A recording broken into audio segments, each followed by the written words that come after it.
Bienvenidos a Curioso Pasado, vuestra ventana a los misterios y relatos que dieron forma a nuestro mundo. Hoy nos embarcamos en un viaje hacia el extremo occidental del Mediterráneo para descubrir cómo los antiguos griegos llegaron a las costas de la península ibérica. Hace más de 2500 años, el mundo era mucho más pequeño de lo que lo conocemos hoy. Para los antiguos navegantes, el horizonte marcaba el límite entre lo conocido y lo desconocido. Más allá de esas aguas azules, se extendían territorios misteriosos, tierras de las que se hablaba en historias y relatos de comerciantes, lugares donde abundaban metales preciosos, nuevas culturas y riquezas inimaginables. En ese contexto, los pueblos de la antigua Grecia comenzaron a mirar cada vez más hacia el oeste, impulsados por curiosidad,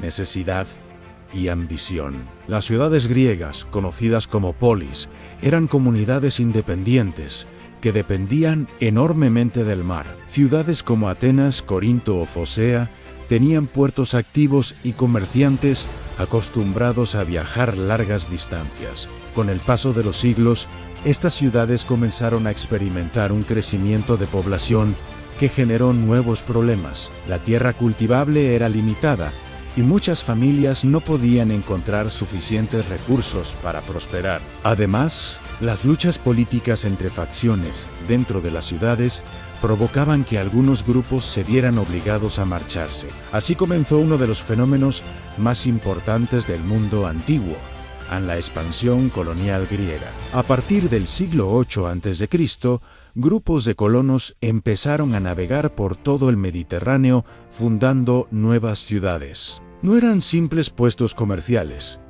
sino comunidades completas que mantenían la lengua, la religión y las costumbres griegas. Con el tiempo, aparecieron colonias en Sicilia, en el sur de Italia y en muchas zonas costeras. La red de comercio griega crecía cada vez más, conectando pueblos y regiones que antes apenas tenían contacto entre sí. Uno de los puntos clave para esta expansión fue la fundación de Masalia, establecida alrededor del año 600 a.C. Masalia se convirtió rápidamente en un importante centro comercial del Mediterráneo occidental. Desde su puerto partían barcos cargados de vino, aceite de oliva, cerámica y otros productos típicos de la cultura griega. Pero además, desde allí los navegantes comenzaron a explorar nuevas costas hacia el oeste y el sur. En ese extremo occidental del mundo se encontraba la misteriosa península ibérica. Para muchos griegos, aquel territorio estaba rodeado de leyendas. Se hablaba de un reino antiguo y rico llamado Tartessos, famoso por sus minas de plata y sus abundantes recursos naturales. Algunos relatos describían estas tierras como un lugar próspero, donde los metales preciosos se encontraban con relativa facilidad. Para los comerciantes del Mediterráneo, que dependían de materias primas para fabricar armas, herramientas y objetos de lujo, aquello representaba una oportunidad extraordinaria. Cuando los primeros barcos griegos llegaron a las costas de Iberia, no encontraron un territorio vacío. Aquellas tierras ya estaban habitadas por diferentes pueblos, con sus propias tradiciones y formas de vida. En la costa mediterránea vivían comunidades que hoy conocemos como íberos, mientras que en otras zonas habitaban celtas y otros grupos tribales. Además, desde hacía tiempo los fenicios, navegantes procedentes del levante mediterráneo, ya comerciaban con la región. Habían fundado importantes enclaves comerciales como Gader y Malaca, desde donde controlaban rutas comerciales. Los griegos, sin embargo, no llegaron como conquistadores. Su principal objetivo era el comercio. Sus barcos atracaban en pequeñas bahías o desembarcaban cerca de poblados costeros donde establecían contacto con los habitantes locales. A través de gestos,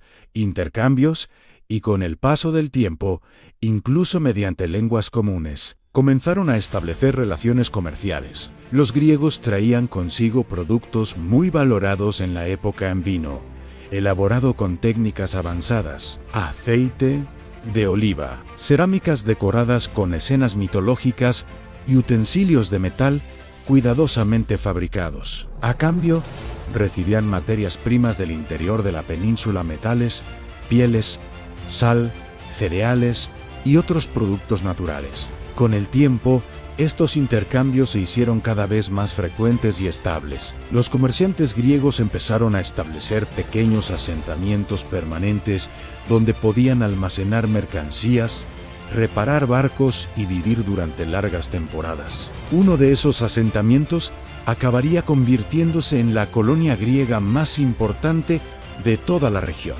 Ese lugar fue Empuries, conocida en la antigüedad como Emporion. El nombre Emporion significaba literalmente mercado, y ese nombre reflejaba perfectamente su función. La ciudad fue fundada aproximadamente en el siglo VI a.C.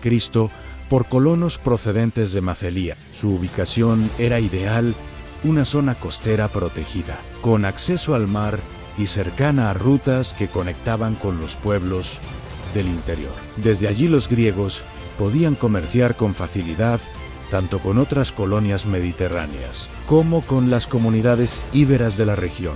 Emporion no era una gran ciudad como Atenas o Esparta, pero era un enclave muy activo. Sus calles estaban organizadas siguiendo el estilo urbano griego, con casas alrededor de patios y plazas. El puerto estaba lleno de barcos que llegaban y partían continuamente transportando mercancías. En los mercados se podían encontrar productos procedentes de muchos lugares distintos del Mediterráneo. Lo más interesante de Emporion era su convivencia con las poblaciones locales. Muy cerca de la ciudad griega existía un asentamiento indígena habitado por íberos.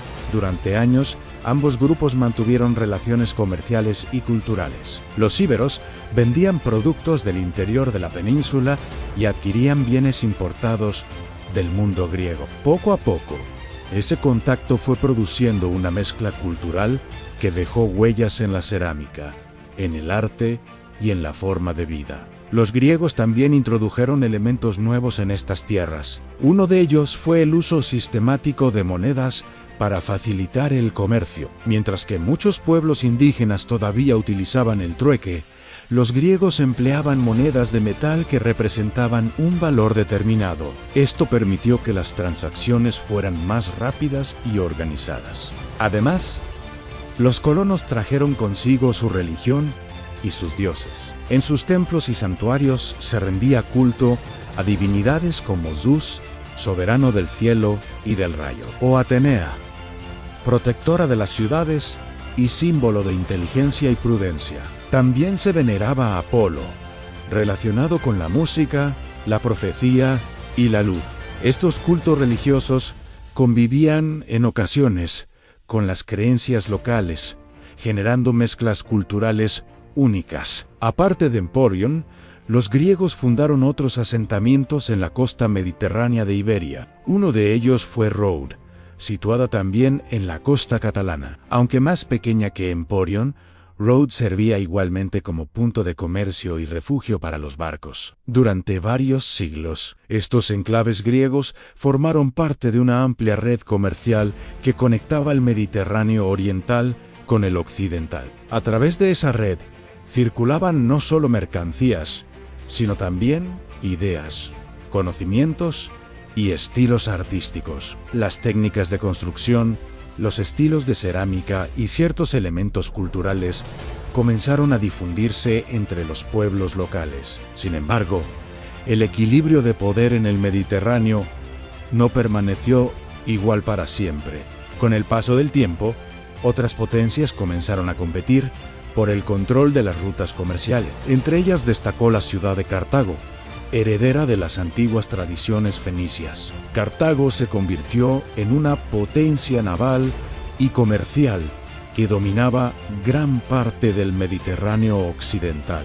Sus intereses chocaban en ocasiones con los de los griegos, lo que generó tensiones y conflictos. Más adelante, una nueva fuerza emergió en la península itálica. Esa fuerza era Roma. Los romanos comenzaron a expandirse poco a poco por el Mediterráneo, enfrentándose primero a los cartagineses en las guerras púnicas. Durante la Segunda Guerra Púnica, la península ibérica se convirtió en un escenario clave del conflicto. En ese contexto, la colonia de Emporion jugó un papel importante al apoyar a los romanos. Las tropas romanas desembarcaron en la región y comenzaron una larga campaña militar que transformaría la historia de la península. Con el tiempo, Roma consiguió derrotar a Cartago y consolidar su dominio sobre gran parte de Iberia. A partir de ese momento, las antiguas colonias griegas quedaron integradas en el mundo romano. Emporion siguió existiendo durante siglos,